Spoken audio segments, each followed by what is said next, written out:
Thank you for joining us this evening. Of course, I'd like to welcome, of course, our friends there. Lagi ko lang sinasabi, bata pa lang po, kasama ko na yung mga yan.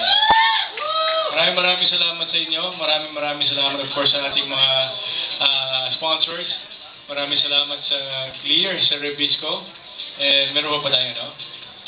Sining sa ating sinakyan. And of course, I'd like to thank Cinema One, Mr. Ronald Arguelles. Maraming salamat for this very special treat. Fernandez Bishop as well. Maraming salamat po. And siguro, actually this is my best post-birthday celebration.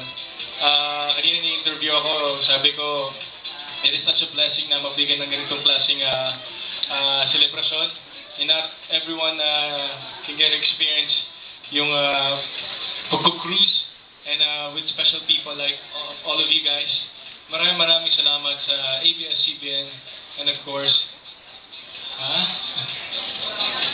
Clear?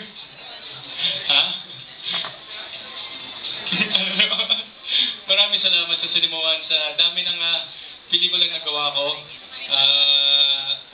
Gusto ko sana isipin na nakakatanda, pero syempre sa support ng ABS-CBN and sa Star Cinema and of course yung #1 movie channel.